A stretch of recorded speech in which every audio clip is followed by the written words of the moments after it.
Stephanie from Mrs. D's Corner. Welcome to day 4 of sharing differences in disability awareness books with you that you can share with students and adults and other people in your life to kind of open the door to the conversations about differences and disabilities that some of our students or people we know may have. So tonight I'm actually going to share 2 different books. I'm only going to read one, but they're both kind of about the same topic and they're both very powerful. So I wanted to share both of them with you.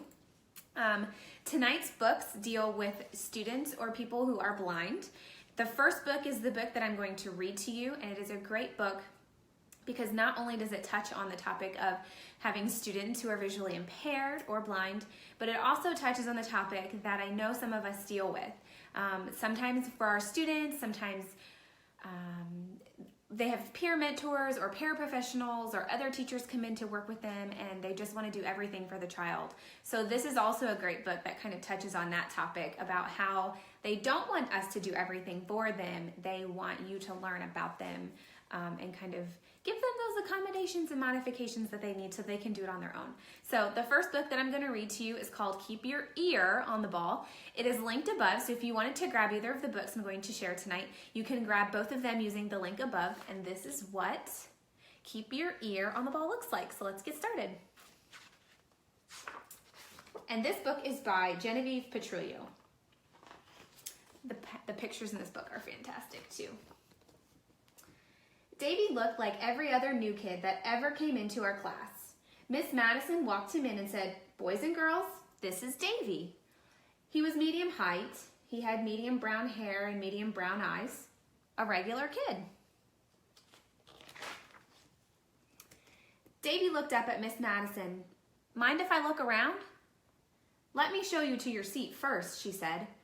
She walked him to a desk in the first row, right next to me.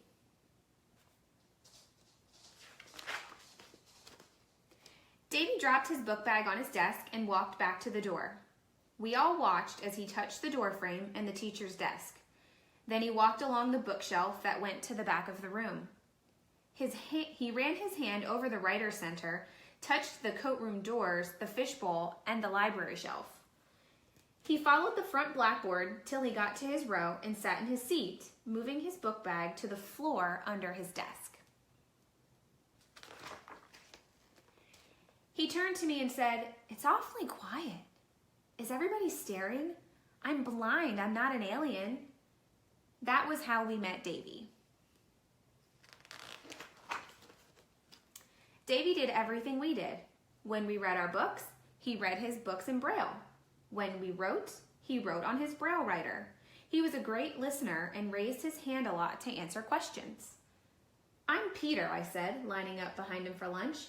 "Want to hold on to my hand on the way to the cafeteria?" "Thanks, but no thanks," he said. He followed the line and somehow found a seat at our lunch table. In the cafeteria, everybody wanted to help Davy. "Let me open that," Susan said. "Want me to throw away your garbage?" Amanda asked. "Should I get you a straw?" Megan offered. Davy said, "Thanks, but no thanks," at least 100 times. After lunch, Davy came outside with our class to the kickball field. He stood with the rest of the kids as Colin and I chose teams. He was the first one I picked. "I'll take Davy," I said. After we finished choosing up sides, Davy went out into the field and stayed out of everybody's way. When it was his turn to kick, Davy missed the pitch 1,000,000 times, and some kids started complaining that he was taking too long. Amanda said, "Davy, do you want me to tell you when to kick?" "Thanks, but no thanks," Davy said. He finally kicked a foul, but he ran towards first base anyway, knocking William down along the way and missing first base by a mile. Colin took William to the nurse. After that, the game fizzled out. As we walked into our classroom, I asked, "Do you want me to put your lunchbox away, Davy?" "Thanks, but no thanks," Davy said. Little by little, we all stopped asking Davy if he needed help. We were tired of hearing "thanks, but no thanks." Most of the time he was fine on his own. Watching him walk around the classroom and through the hallways, it almost seemed like he could see. He sang with us in music class and made projects with us in art. But on the playground, it was a different story. "Can I kick for you, Davy?" Jason asked after watching Davy miss his first 10 kicks. "Thanks, but no thanks," Davy said. "I can hold your hand when you run," Amanda suggested. "Thanks, but no thanks." After a while, neither captain wanted Davy on his or her team. "You take him," Daniel whispered as Davy stood on the sidelines. "I had him yesterday," Amanda whispered back. "You take him." Davy settled it. "I'm blind. I'm not deaf," he said. He stormed across the playground and sat on the steps near the door. "Now look at what you did," Amanda said. "You're mean." "Why won't he let us help him?" Colin said. "He can't see the ball, he can't see the bases, and he won't let us do anything for him." "I told him I would kick for him," Jason said. "I offered to hold his hand and run with him," Amanda said. "Wait for a minute, guys," I said. "That's it. He doesn't want us to do things for him. He wants to be able to do things for himself."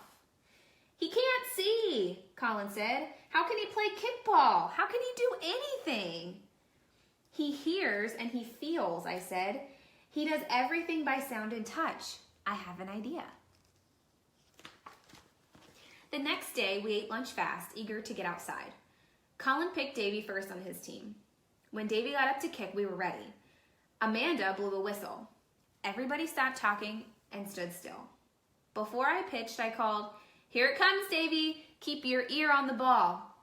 I bounced the pitch, and in the silence, we could clearly hear what Davy heard as the ball headed his way. We all wanted to yell when he kicked it, but we didn't. William was standing behind first base. "First base, Davy," he called. "First base, first base." Davy ran straight toward his voice and knew from the sound when to stop. When Davy was safe at first, William moved to second base, and we all yelled and cheered like we just won the World Series, till Amanda blew the whistle. Davy made it to third base before he was tagged out heading home. He joined his team with a smile. "I'll do better next time," he said. "Next time, I'm going all the way." "Do you want to wear the whistle, Davy?" Amanda asked. "You can blow it whenever you need to keep your ear on the ball." "Thanks, but..." Davy began. "Thanks, Amanda. Thanks." So this is a great story, again, to talk about visual impairments, or if you have students who are blind in your classroom. And it also talks about not doing everything for our students, which is not something that just visually impaired students deal with either. The second book that I want to share with you, I'm not going to read it to you. It's a really short book, but it's so powerful. It's called The Black Book of Colors. I know you can't really see it. It is also linked above. Everything in this book, besides the text, is black. So you read the text as in white, and then on one page are the illustrations, but the page is black and the pictures are embossed. So you can kind of see them, but you're supposed to work through the book as if you're imagining colors as somebody who is visually impaired or blind. So it says that Thomas says that yellow tastes like mustard, but it's as soft as a baby chick's feathers. So there are feathers on this page and you're supposed to feel them.